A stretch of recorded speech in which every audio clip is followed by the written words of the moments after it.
लष्करानं सर्जिकल हल्ल्याचे अत्यंत महत्त्वाचे पुरावे समोर आणलेले आहेत। पाकिस्तानी लष्कर आणि आयएसनं भारतानं मारलेल्या दहशतवाद्यांचे मृतदेह गुपचूप दफन केल्याचं काही प्रत्यक्षदर्शींनी म्हटलंय। हल्ल्यानंतर दुसऱ्या दिवशी अनेक मृतदेह ट्रकमध्ये भरून नेताना अनेकांनी पाहिलेत। शिवाय लष्कर-ए-तोयबानं पाकिस्तानी लष्करावर याच मुद्द्यावरून जोरदार टीकास्त्र सोडलंय। पाकिस्तानी लष्करानं भारतीय लष्करानं केलेल्या हल्ल्याच्या वेळी कुठलीच मदत केली नाही असा लष्कर-ए-तोयबाचं म्हणणं आहे। यावरून भारतीय कारवाईचे पुरावे जगासमोर येऊ लागलेत। एक महत्त्वाची बातमी आपण बुलेटिनमध्ये पाहतोय। सर्जिकल हल्ल्यासंदर्भातील महत्त्वाचे पुरावे आता जगासमोर यायला सुरुवात झाली आहे। तिथल्या काही प्रत्यक्षदर्शींनी स्वतः पाकिस्तानी लष्कराने हे मृतदेह दफन करताना पाहिलं आहे आणि या संदर्भातील पुरावे आता जगासमोर येत आहेत। सर्जिकल हल्ल्याचे अत्यंत महत्त्वाचे पुरावे आता जगासमोर आले। पाकिस्तानी लष्कर आणि आयएसआयनं भारतानं मारलेल्या दहशतवाद्यांचे मृतदेह गुपचूप दफन केल्याचं काही प्रत्यक्षदर्शींनी म्हटलंय। या हल्ल्यानंतर दुसऱ्याच दिवशी अनेक मृतदेह ट्रकमध्ये भरून नेताना अनेकांनी पाहिलेत। शिवाय लष्कर-ए-तोयबानं पाकिस्तानी लष्करावर याच मुद्द्यावरून जोरदार टीकास्त्रही सोडलंय।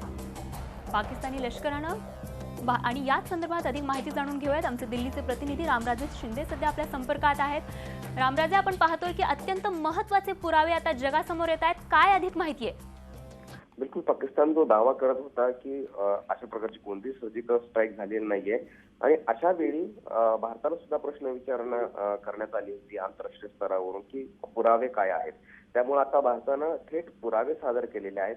90 मिनिटाचा व्हिडिओ सर्जिकल स्ट्राईक केल्याचा तो सुद्धा आर्मीने जाहीर केलेला आहे।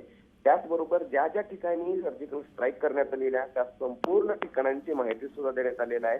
पाकिस्तान मधीलच खैराती बाग हे छोटंसं गाव आहे आणि या गावामध्ये दहशतवाद्यांचा मोठा अड्डा होता आणि ही संपूर्ण बिल्डिंग जी आहे ती बिल्डिंग नेस्तनाबूत करण्याचं काम भारतीय आर्मीने केलेलं आहे। तिथल्या रहिवाशांनी हे पाहिलेलं आहे, तिथले आय विटनेस सुद्धा आहेत। त्यामुळे ठोस पुरावे मिळालेले आहेत। काही ठिकाणी तर जे दहशतवाद्यांना मारले होते त्या दहशतवाद्यांचे मृतदेह उचलून नेण्यात आलेले आहेत। ते उचलून नेताना सुद्धा काही रहिवाशांनी पाहिलेलं आहे। त्यामुळे हे थेट पुरावे मिळालेले आहेत। आता आयएसआय सारखी संघटना सुद्धा आता म्हणते की पाकिस्तान सरकारनं सहकार्य केले नाहीये। त्यामुळे त्यांच्या अंतर्गत जो वाद झालेला आहे तो सुद्धा उघडकीस आलेला आहे। पाकिस्तान मधील मीडिया चॅनल सुद्धा सांगतात की सर्जिकल स्ट्राईक झालेली आहे।